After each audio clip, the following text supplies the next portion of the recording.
Jai Hind dear students. Today we will be starting a history chapter number 1 of class 6th, that is introduction, what, where, how and when. So let's start a discussion. The topics that we are going to cover in this entire chapter are finding out what happened, what can we know about the past, where did people live, what was the reason associated for the movement of people, the name of the land, finding out about the past, that is sources, and why we have used a title for a book, that is our pasts. What do dates mean? So let's start one by one. Finding out what happened. Yesterday you could listen to the radio, watch television and read a newspaper. That means you are having sufficient sources in order to get the information about the past. And same was the case for the last year. But what about long ago? From where we are going to find that what types of people are living, what are their occupations, what they eat, where they are living, and so on. So let's find the answer. There are several things we can find out, like what people ate, generally their fooding habits and techniques, the kinds of clothes they wore, the houses in which they lived. We can also find out the lives of people, hunters, herders, farmers, rulers, merchants, priests, craftspersons, artists, musicians, and scientists. So there generally NCERT talks about the important 5 places where people are living.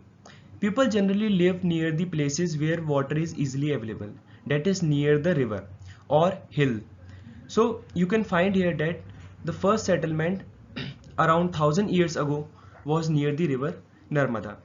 Narmada lies here in the central part of the subcontinent.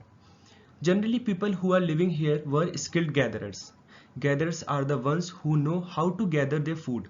That is, they have the knowledge to collect the food from the forest areas, like from collecting the fruit from root, stem, and like honey, and all the forest produces. They also hunted animals with the help of the stones. Now come to the next place, that is Suleiman and Kirtar hills. Now you can watch that Suleiman and Kirtar hill lies here. And this was the first place, that is around 8000 years ago. We founded the evidence of wheat and barley. And people also started rearing of animals. So that's why we can see that there is a shift in the change of the fooding habit of the people. Like here they are involved in the hunting process and they rely on the gathering. But now with the evidence of the discovery of the wheat and barley generally, so they observed the wheat and barley and they found that agriculture is little bit easier than hunting and also the rearing of animals. Now look at the third place, that is Garo Hill and Vindhyas. You find that Garo Hills lies here in the eastern part of the subcontinent. This was the place where now the agriculture has developed in comparison to the Suleiman and Kirtar hills.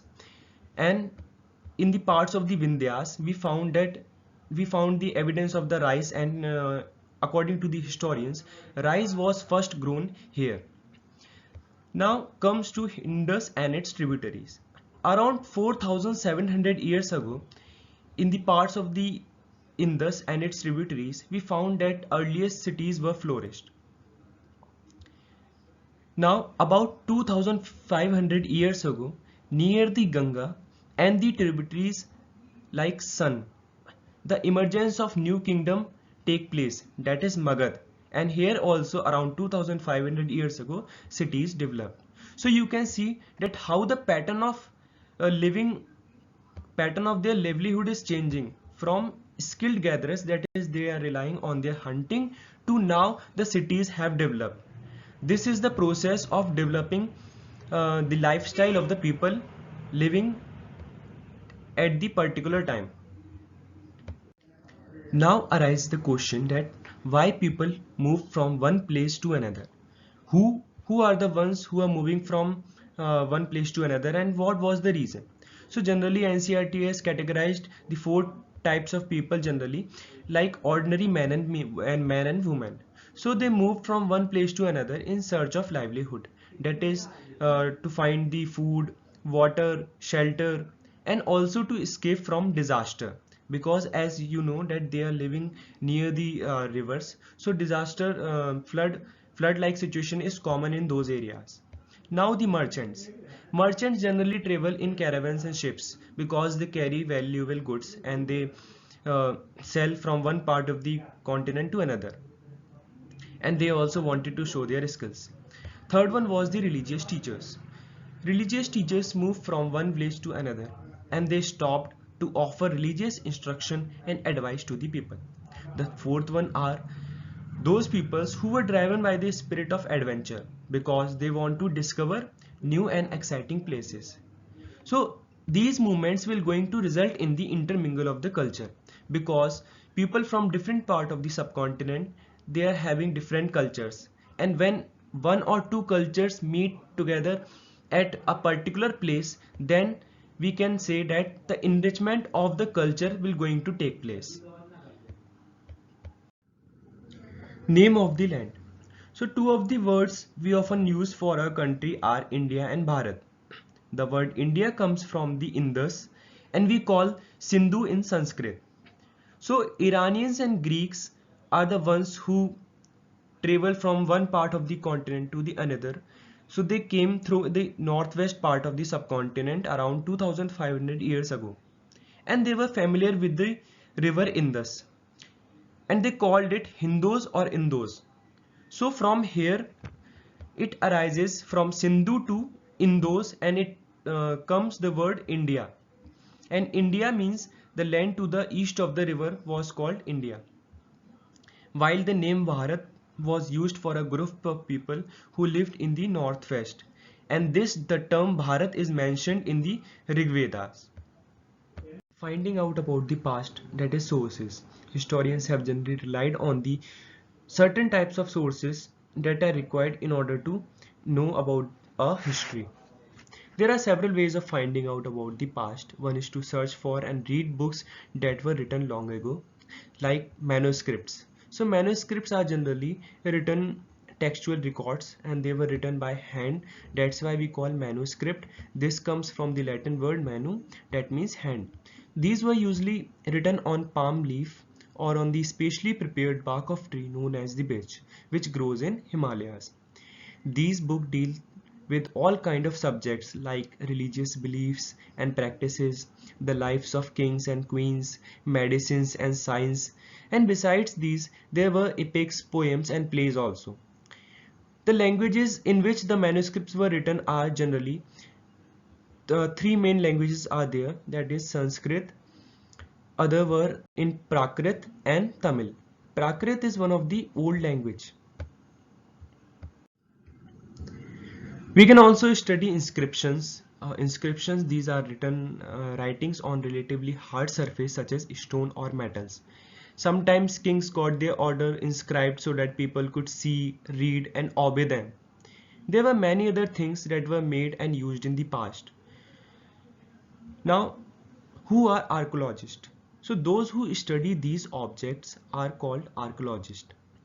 They study the remain of building made of stone, brick, bones, paintings and sculpture and so on.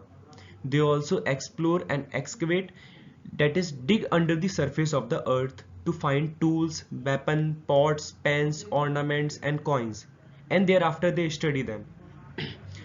Archaeologists also look for bones of animals, bird and fish to find out what happened and what people ate in the past. They also look for the remains of the plants and generally they are in the ashes form. So here are some pictures. This is manuscripts. You can see it is written on the specially prepared bark of tree, that is birch. And here you find an inscription from Afghanistan. These are some of the archaeological sources that historians have found it. Our pasts. Sorry students, there is generally a error in this slide. So here it is S, pasts. So our book has used the title that is Our Pasts. We have used the word past in plural because we have to draw the attention to the fact that past was different for different groups of people. For example, the lives of herders or farmers were different from those of kings and queens. How? Because generally, ordinary men and women, they do not keep records of what they are doing, while king and queens, they do so. The life of merchants were different from those of craftsperson and so on. Craftsperson moved from one place to another. What do dates mean? If somebody asks you the date, you will probably mention the day, month and year. For example, 1st of April 2020. So years are counted from the date generally assigned to the birth of Jesus Christ, the founder of Christianity. 2020 means 2020 years after the birth of Christ. So that is first century. So anything that is lying to the right side of this timeline will come under the common era, and anything that is lying on the left side or the left side of this particular event, we will regard it as BC, before Christ. So all dates before the birth of Christ are counted backward and usually have the letter BC. So if I am writing like 2000 AD or CE, if I am writing 2000 CE, that will going to lie here, right side of this timeline. And if I am writing 2000 BC, that means the event has took place before the birth of Christ. So that's all, students. Thank you so much.